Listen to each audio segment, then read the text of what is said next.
अस्सलाम गाइस, मैं हूं हबीबुल्लाह खान और आप देख रहे हैं यूट्यूब चैनल। आज की वीडियो बात करेंगे हम किवा कॉन्ट्रैक्ट टर्मिनेशन की। बहुत सारे भाई दोस्तों के मैसेजेस भी आए हैं। कुछ बंदे हमारे इधर कैंप से उठ के आए हैं,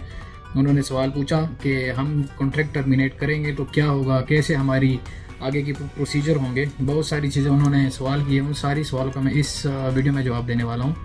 इंशाल्लाह। जितना मेरे पास इल्म है या जितना मैंने देखा है अपने रिसर्च से, एक्सपीरियंस से या अपने कुछ भाई हजरात से यहाँ पे सीखा है, पूछा है, तो उसकी रोशनी में मैं आपको आगाह करूँगा। और एक बात ज़रूर याद रख लीजिएगा कि जो भी आप स्टेप ले रहे हैं तो उससे पहले आप लोगों ने खुद रिसर्च करना है। किसी वीडियो पे, किसी की यूट्यूबर पे, ना मुझ पे, ना किसी की बताए हुए बातों पे अमल करना है, क्योंकि हर किसी का केस अलग होता है, हर किसी का क्लाइंट, हर किसी की सिनेरियो अलग होती हैं, हर किसी की जॉब डिस्क्रिप्शन अलग होती हैं। तो आपके साथ खुदा ना खास्ता आप अपने ऊपर दूसरे की अगर एप्लीकेशन लगाते हैं, दूसरे की अप्लाई करते हैं और आपके साथ कुछ गलत हो जाए, बुरा हो जाए, तो उसमें कोई किसी का रिस्पॉन्सिबल नहीं होगा, बल्कि आपका ही नुकसान होगा। ना किसी यूट्यूबर को नुकसान पहुंचना है, ना मुझे नुकसान पहुंचना है, ना किसी उस बंदे को नुकसान पहुंचना है जिसने आपको गाइड किया हो। शायद उसकी स्टोरी में, उसकी लाइफ की स्टोरी में वो चीज़ फिट आ रही हो, लेकिन आपकी जो स्टोरी है उसमें वो खाका फिट ना आ रहा हो। तो बराए मेहरबानी जो भी आप स्टेप ले रहे हैं, चाहे आप ट्रांसफ़र ले रहे हैं, आप एग्ज़िट जा रहे हैं, आप किसी और जगह नकल का फ़ाला ले रहे हैं, आप पे किसी ने, कंपनी ने केस किया है, आप पे खुरूज लगा हुआ है, खुरूज नहाई लगी हुई है, हुरूब लगा हुआ है, जो भी चीज़ें, आप अपना केस थोड़ा सा खुद रिसर्च करें। उसके बाद आप डिसीजन लें, किसी अच्छे लॉयर को हायर करें अगर आपको नहीं पता,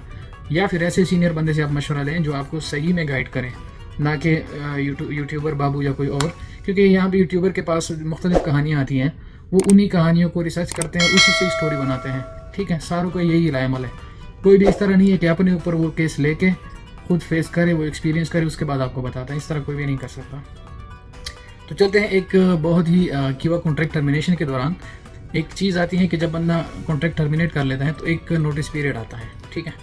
नोटिस पीरियड 90 डेज़ का होता है, यानी जो अब तक हमें नज़र आया है। डिफरेंट हो सकता है जो आपने लिखा हुआ हो, लेकिन मैक्सिमम केसेस, 90% केसेस में 90 डेज़ का नोटिस पीरियड आता है। जैसे भी आप कॉन्ट्रैक्ट टर्मिनेट करते हैं एज़ पर आर्टिकल 74 उस वक्त लगता है, अब उस वक्त टर्मिनेशन उस अप्लाई होती है उसके थ्रू, जब आप कॉन्ट्रैक्ट पूरा करने के करीब 3 महीने पहले आपने अपना कॉन्ट्रैक्ट टर्मिनेट करना होता है एज़ पर आर्टिकल 74।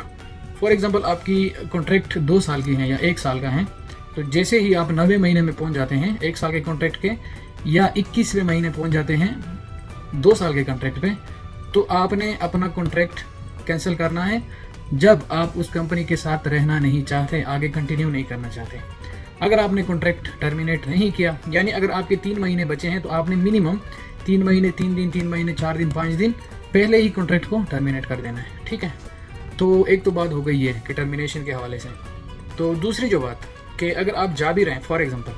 आप कॉन्ट्रैक्ट आपका पूरा है, 2 साल का पूरा हो गया है या 1 साल का पूरा हो गया है, आप फिर भी कंपनी को notice period in the return form और इन द मेल फॉर्म दिया करें। आपको फ़ायदा होगा इस चीज़ से, वो मैं आपको बाद में बताऊंगा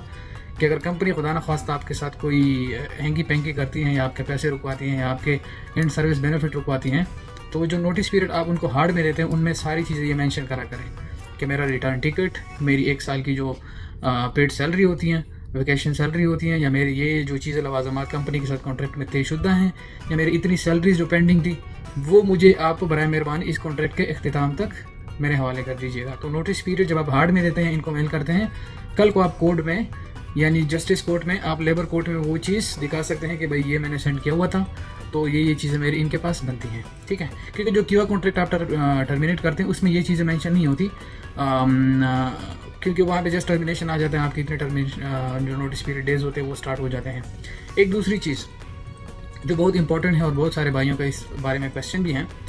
कि हमारे जैसे जैसे टर्मिनेशन, हम कॉन्ट्रैक्ट टर्मिनेट कर लिए हैं तो हमारे 2 महीने टर्मिनेशन के स्पेंड हो गए, अभी 1 महीना रह गया या 15 दिन रह गए या 20 दिन रह गए,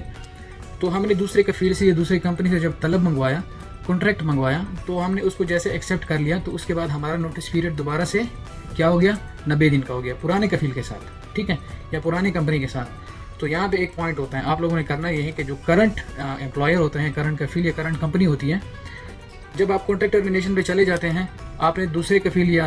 दूसरी कंपनी से अपना तलब मंगवा लिया, ठीक है। अभी आपके कॉन्ट्रैक्ट का जो नोटिस पीरियड था पुराने की बात कर रहा हूँ, जिसमें आप अभी हैं करंट एम्प्लॉयर की, उसमें जस्ट 15-20 दिन रह गए हैं। आप जैसे नया कॉन्ट्रैक्ट आपको आता है दूसरे कंपनी से या कफील से, आप उसको एक्सेप्ट करते हैं थ्रू किवा। तो जैसे आप एक्सेप्ट करते हैं तो आपका दोबारा से 90 डेज़ का जो नोटिस पीरियड है वो स्टार्ट हो जाता है। तो आप लोगों ने करना क्या है, जो करंट कॉन्ट्रैक्ट आपने टर्मिनेट किया हुआ है, टर्मिनेशन के नीचे एक ऑप्शन दिया होता है रिड्यूस नोटिस पीरियड टाइम, ठीक है, या रिव्यू का जो ऑप्शन होता है, मैं वो सर्च करके आपको उस हमारे कम्युनिटी उसमें भी शेयर कर दूंगा स्क्रीनशॉट लेके। तो वहाँ पे आपने चले जाना है और आपने अपना जो नोटिस पीरियड है उसको जस्ट 3-4 दिन 5 दिन, यानी अगर आपका 1 जुलाई को, या फॉर एग्जांपल मेरा जो है 20 अप्रैल को 20 अप्रैल को मेरा कॉन्ट्रैक्ट ख़त्म होने वाला, नोटिस पीरियड ख़त्म होने वाला था, ठीक है। तो अभी मैं क्या करूँगा, जैसे मैंने नया कॉन्ट्रैक्ट एक्सेप्ट कर लिया, वो दोबारा से एक्सीड कर गया, ठीक है, दोबारा से 90 डेज़ आपके स्टार्ट हुए उसी दिन से। तो आप लोगों ने करना क्या है, जो पुराना आपने कॉन्ट्रैक्ट टर्मिनेट किया हुआ था, जिसका आखिर जो लास्ट डे था 20 अप्रैल था, उससे आपने रिडक्शन डाल देनी है। वो नीचे जो ऑप्शन होता है कॉन्ट्रैक्ट टर्मिनेशन के, पुराने कॉन्ट्रैक्ट की, करंट कॉन्ट्रैक्ट की मैं बात कर रहा हूँ, वहाँ पे आपने contract notice period time reduction का ऑप्शन सेलेक्ट करना है। उसमें आपने दे देना है कि मैंने 15 अप्रैल को चले जाना है, ठीक है, यानी आपने अपना जो नोटिस पीरियड टाइम है वो रिड्यूस करना चाहें, और ये ऑप्शन की में अवेलेबल है। जैसे आप उसको सिलेक्ट करते हैं और वो ऑप्शन आप क्लिक करते हैं, आप अपना जो डेट डाल देते हैं कि मैं इतने दिन पहले जाना चाहता हूँ, तो आपके करंट एम्प्लॉयर के पास एक मैसेज चला जाता है कि आपका जो अमल है, आपका जो एम्प्लॉय है वो इतने दिन पहले जाना चाहता है। तो वो उसको एक्सेप्ट करें या ना करें, ठीक है। लेकिन एक चीज़ हो जाती है यहाँ पे, बहुत इंपॉर्टेंट पॉइंट है कि जो आपके बहुत सारे लोगों को ये हो जाता है कि यार ये तो दोबारा से 90 डेज़ का नोटिस पीरियड स्टार्ट हो गया। वो पता है किवा के पास भी मैसेज चला जाता है। जैसे आप कॉन्ट्रैक्ट नोटिस पीरियड रिडक्शन की बात करते हैं, मैसेज करते हैं या वो रेस करते हैं डेट और उसको सेलेक्ट करके भेज देते हैं, अपने करंट एम्प्लॉयर के पास भी आपका मैसेज चला जाता है, जबकि किवा के प्लेटफॉर्म के पास, सेटअप के पास भी मैसेज चला जाता है। तो वो आपको पुराना डेट पकड़ लेता है और आपके नए कॉन्ट्रैक्ट के साथ वो जुड़ जाती है चीज़।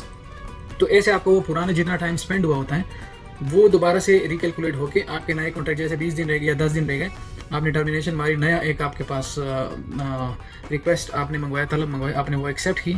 आपने जैसे एक्सेप्ट किया, आपका जो पिछला 2 महीना अर्सा गुजरा हुआ था या 2.5 महीना, वो दोबारा से रिन्यू होकर आप 3 महीने में चला गया, 3 महीने पे चला गया।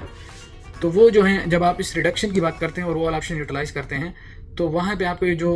नए सिरे से जो नोटिस पीरियड का टाइम स्टार्ट हो गया है, यहाँ पे एक इस तरह ग्लिच होती है, तो वो दोबारा रीसेट हो जाता है और आपका जो अपना नोटिस टाइम होता है, नोटिस पीरियड का टाइम, वो दोबारा से रीसेट हो के आपको ओरिजिनल जो नोटिस पीरियड टाइम होते हैं वो आ जाता है, ठीक है। और उतने ही दिनों में जब आप नया कॉन्ट्रैक्ट एक्सेप्ट कर लेते हैं, तो वो उतने ही दिनों में, जैसे आपने रिडक्शन का टाइम 15 अप्रैल का डाला था, 15 अप्रैल का डाल दिया रिडक्शन के टाइम, तो वो 15 अप्रैल के 1-2 दिन बाद ट्रांसफ़र हो जाता है। तो ये थी एक छोटी सी ट्रिक और लॉजिक किवा कॉन्ट्रैक्ट प्लेटफॉर्म के बारे में। हमारे साथ ही रहिएगा। हमसे देखो, आप लोगों ने रिसर्च खुद भी करना है, हम भी कर रहे हैं, लेकिन आप लोगों ने खुद भी, क्योंकि मसले मसाइल बहुत सारे आ रहे हैं, क्योंकि वो प्लेटफॉर्म भी तकरीबन यानी मैं ये कह सकता हूँ कि 100% आइडियल नहीं है, ठीक है। आप बिलीव कर सकते हैं, लेकिन आप थोड़ा खुद अपना रिसर्च, अपने आर्टिकल्स, लेबर आर्टिकल और ये चीज़ आप लोग थोड़ा खुद भी रिसर्च किया करें, उसके बाद आप कोई भी स्टेप लें। तो आप वीडियोस में भी देख सकते हैं, लाइव हम दिखाते रहते हैं अक्सर स्क्रीन रिकॉर्डिंग के साथ, आप वो भी देख सकते हैं। तो इंशाल्लाह भी एक केस हम ट्रांसफ़र करने वाले हैं, आप लोगों को लाइव दिखाएंगे वीडियो में कि किस तरह से आप एक कफील से या एक कंपनी से दूसरे कंपनी में ट्रांसफ़र हो सकते हैं।